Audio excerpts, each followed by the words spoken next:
felt that our friends wouldn't be there for another 15 days, but finally we came around the island of Molokai and spotted Diamond Head.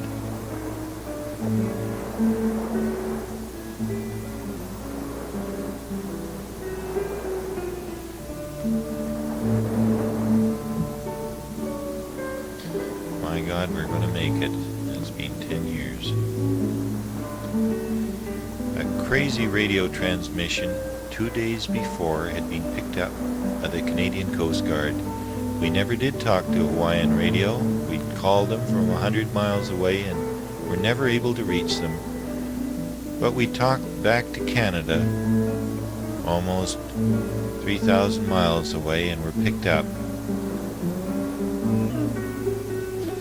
Unbeknownst to us, one of the 3,000 members of the American Indians in Hawaii was camped on Diamond Head and had camped up there for a week, waiting to spot us.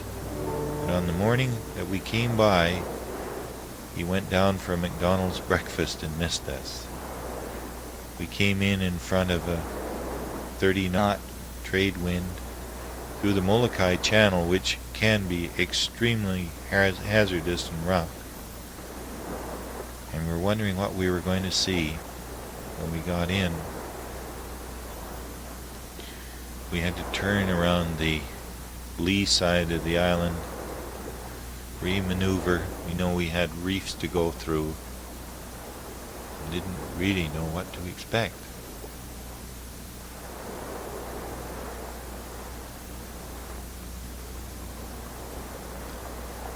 Tremendous mixed feelings, not totally elated, because there's always a concern of something going wrong at the last minute.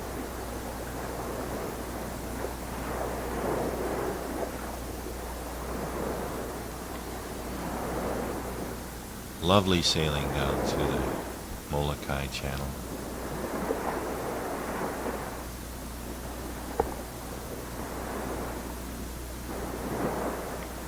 We had no idea what was ahead of us. The fears and terror that some of the crew members had felt, Tomkies, were to be over with. He was looking forward to seeing his wife and kids. Finally, a couple of boats that were out sailing came along to see what that funny-looking craft was with the red sails.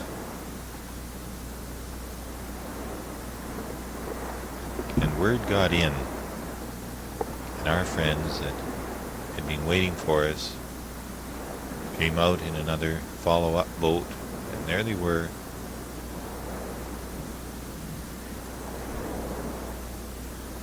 We were heading in.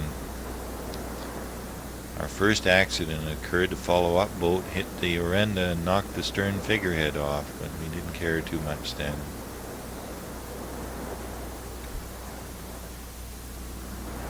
It is a tricky channel into Waikiki, so we got in reasonably close. Because other boats had smashed up on a reef, we were planning to go in under motor power. The Eagle, the figurehead from the first voyage, made it all the way through. There were good luck tokens all over the boat from well-wishers.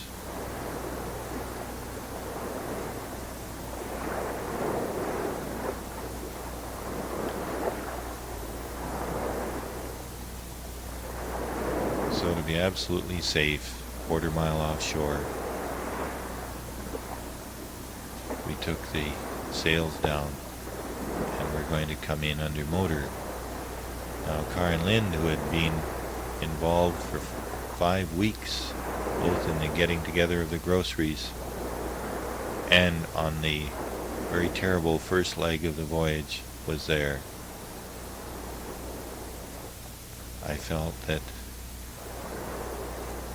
because of her involvement that she better get on for our official arrival in Hawaii. So I wanted her to swim over. She was pretty game. She hadn't told me that she can't swim very well, though.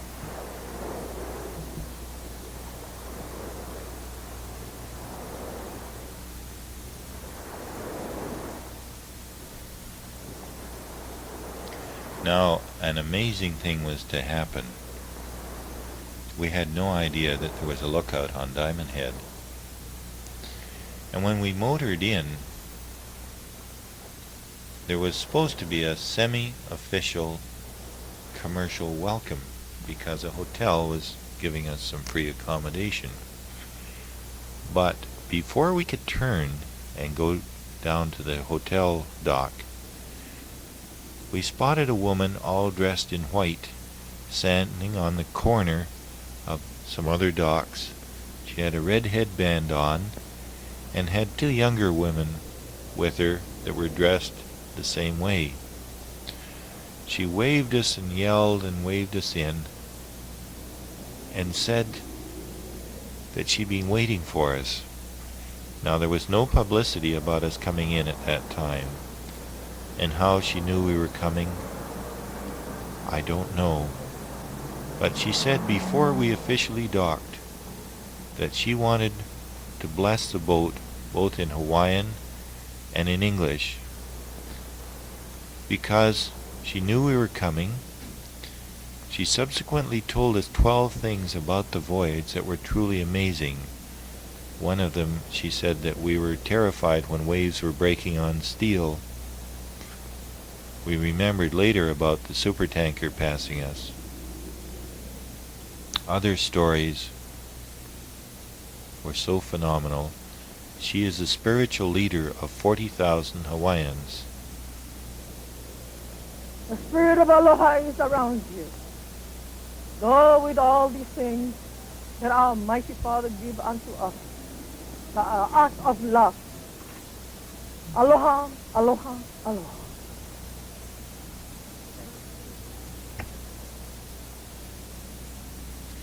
She showed up like magic and then disappeared. But during that time, Tio, one of the counselors of the Hawaiian Council of American Indians, came running down the dock, and he had an impromptu ceremony too. These sort of impromptu things that had happened all the way along were just overwhelming.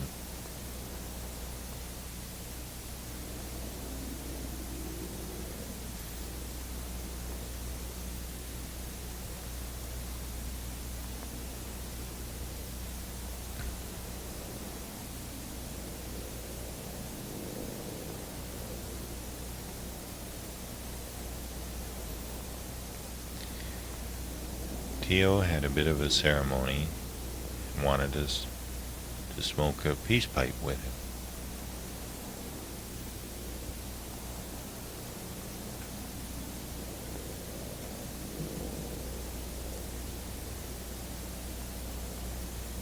The impact of everyone coming at times like that, I'm afraid, got our eyes watering a bit. Emotions were running pretty high. Our moods and feelings after being in blue water, at this time over 50 days,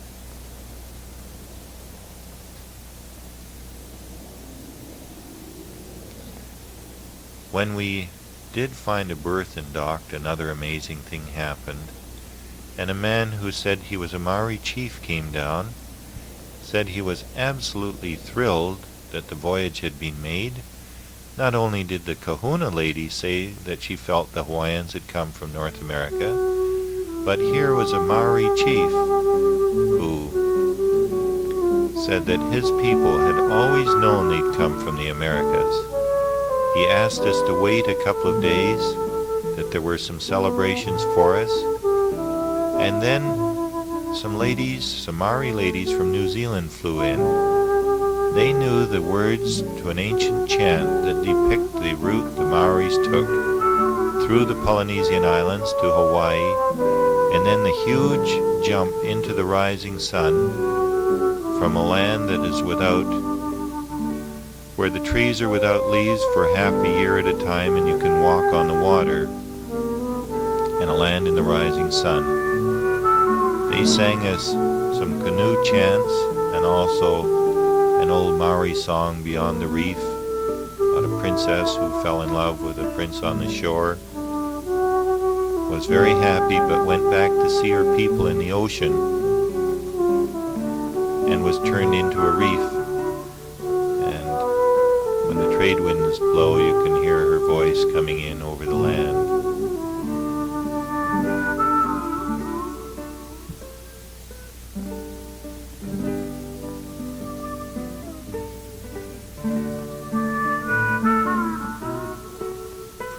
These tremendous impromptu things are what made the trip worthwhile. They showed us canoes that were from New Zealand, where the techniques of repairing seams and carving are identical. Tremendous similarities in the culture from the longhouses. They were so thrilled that the trip had been made that it was unbelievable. John explained many things to us.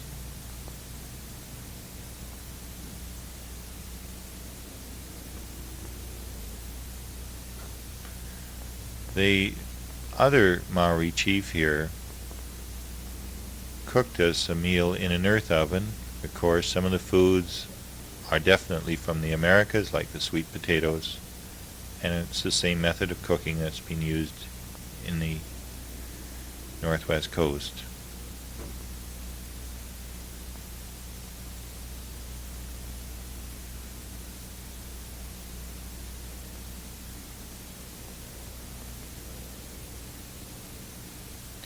They had a ceremony for us, and then we stayed to watch the regular ceremonies they have for the tourists. I think they get 2 million people through there a year.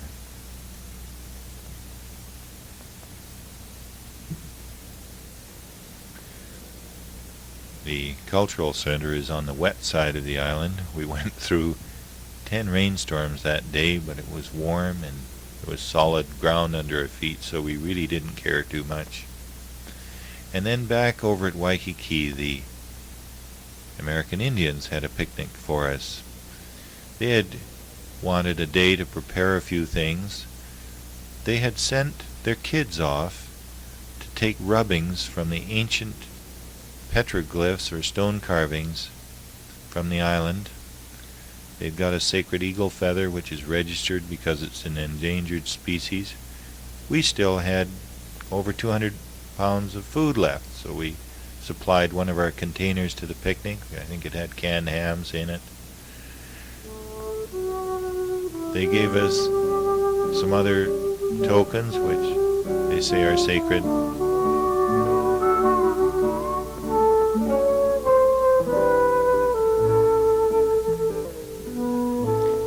The ancient rubbings depict the twin-hulled canoes that landed in Hawaii, and also the starving crew member with the ribs showing.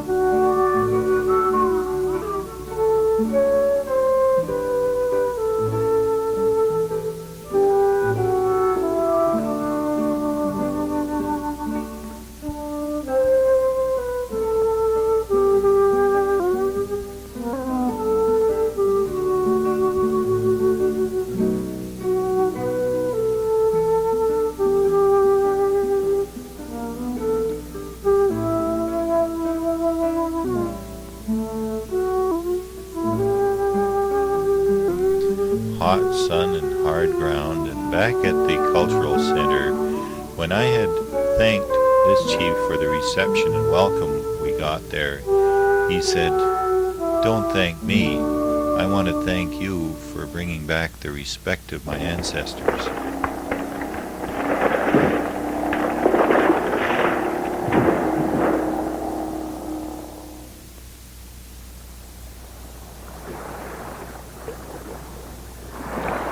So 10 years, what ended up being a beautiful human experience. Thousands and thousands of people empathizing and going with us. Spiritually, we must have had hundreds of crew members.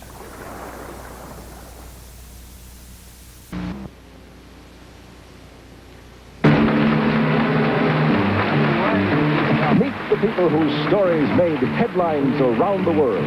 It's Front Page Challenge. Ladies and gentlemen, the host of Front Page Challenge, Fred Davis. Time for you to go to work, panel, for the first time this season. And before that happens, of course, we let our friends at home and here in the theater know about our first story. On July 28th of this year, a 38-foot canoe successfully completed a voyage from British Columbia to Hawaii.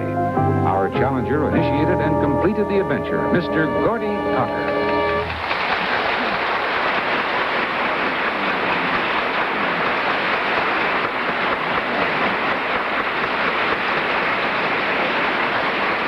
All right, panel, we're leading off with an international story tonight. Well, I won't say anything more than that. Of you there, did you both take part in this story? Yes. Were you trying to prove something anthropologically? Yes. Oh, you were to Thor Heyerdahl's group, were you? No. This is a big canoe that sailed from here to Hawaii, and the man made the canoe himself, and his name is Geordie. I can't think of his last name. Indeed. Karen Lynn and Geordie Tocher. Indeed. Some anthropologists believe that 1,400 years ago, Haida Indians from the coast of British Columbia sailed to Hawaii and populated those islands. Geordie Tocher, a BC sculptor, long shared that belief. Last summer, he decided to put it to the test. Using a chainsaw and adzes, he carved a 38-foot replica of a Haida war canoe from a fir log.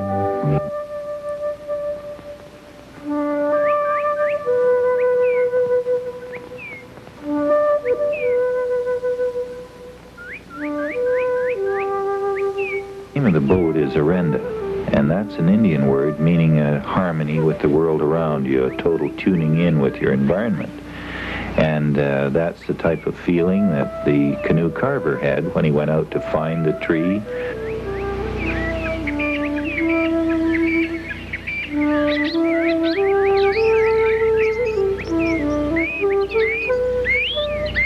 When he found it, he promised the tree a good and useful future for cutting it down, and went through ritualistic things to make sure it went well.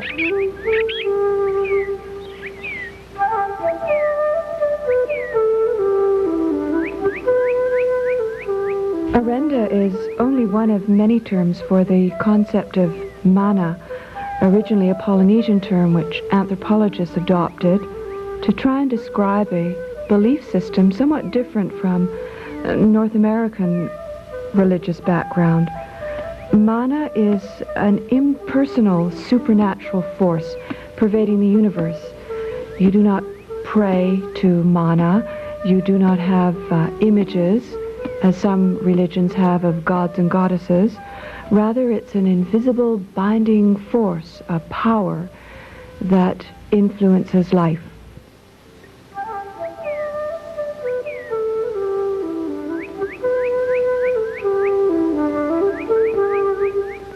Total theory is that the first Polynesians 2,000 years ago arrived at their islands from possibly Peru, and then 1,400 years ago were overrun by people from this coast. We already know that the Haidas and the North Coast Indians were great seamen. They had to be to get out to the Queen Charlotte Islands. There's documented evidence of the Haidas being as far down as California, which seems to be about halfway to the Hawaiian Islands. And there's the mythology of them coming from a land where the trees are without leaves for half a year at a time, where they could walk on the water, which is winter and ice. There's the special hooks that were used only here and down through the main Polynesian group. Paddles, the canoe types, for instance, are found again in New Zealand. There's totem poles, petroglyphs from this coast in New Zealand that are identical, the figures on the stones.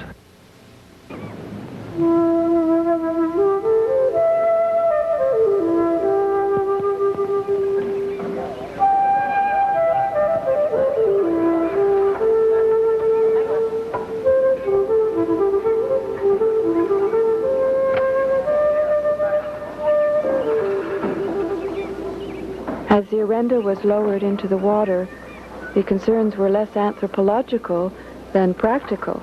Would the Orenda float? Much to everyone's relief, Orenda sat true in the water, and we all breathed a sigh of relief.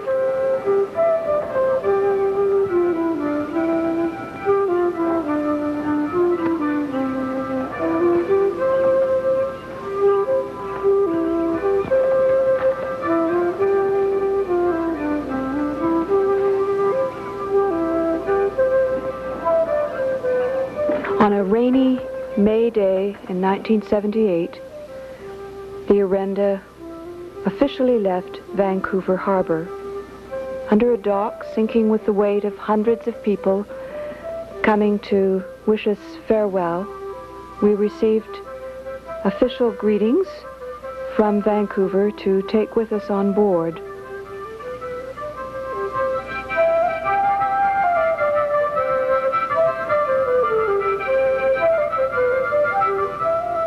As we entered the harbor, a flotilla of small boats clustered around the Orenda. Sirens blew from police and fire sirens, and sheets were hung out of apartment windows and balconies, waving goodbye as we headed on our first leg of the voyage.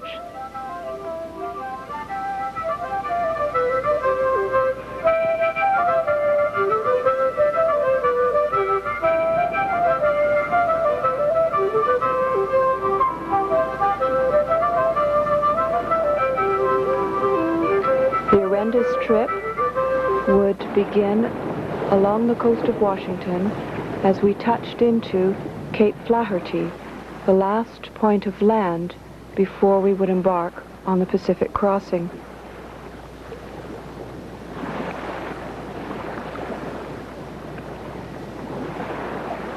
The Makah Indians at Cape Flaherty are noted not only for their culture, but for a famous archaeological site of Ozette, which has been called the Pompeii of the New World. While we were at Nia Bay, a small Makah canoe paddled out to compare itself to the Orenda. As we were leaving, the senior citizens and elders of the community came down to the dock to sing, chant, and dance, sending us off with the spirits of their ancestors.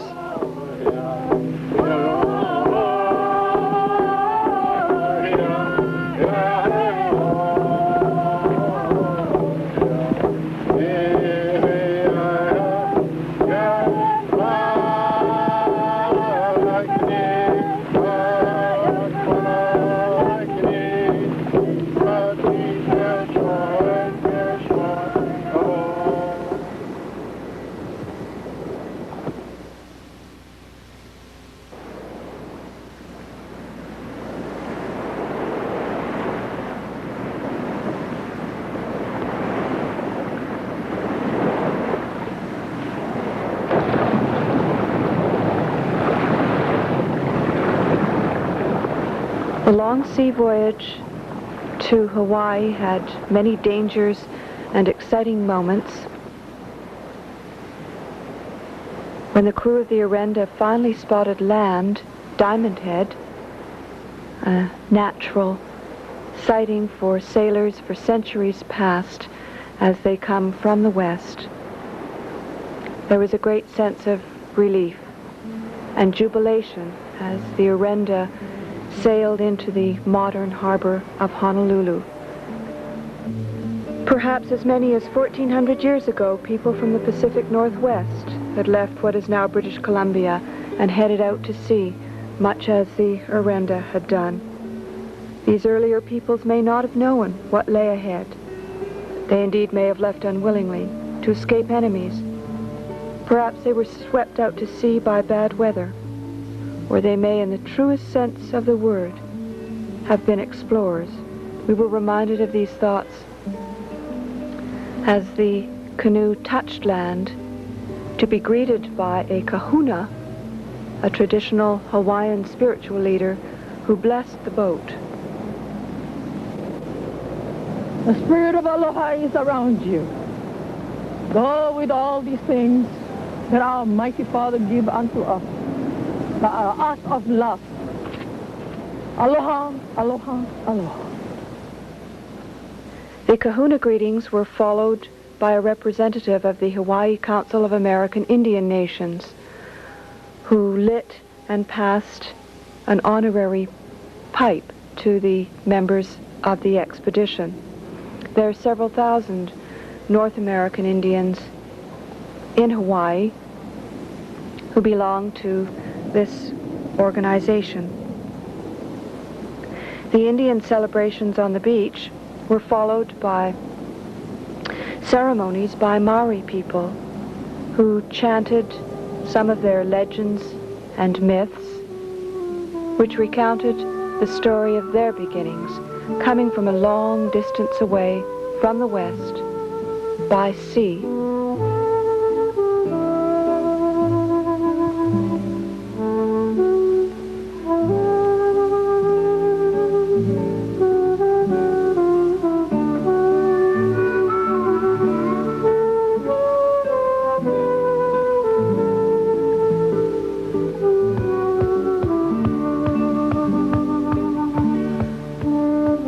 Some days later, a picnic was held with the Indians again, where the Orenda and representatives of the council exchanged gifts, including a rubbing of a petroglyph from one of the Hawaiian Islands of a dugout canoe, this one with a traditional sail. The voyage of the Orenda is as much about the spirit of adventure and the spirit of the warmth of people as it is about the anthropological idea of diffusionism.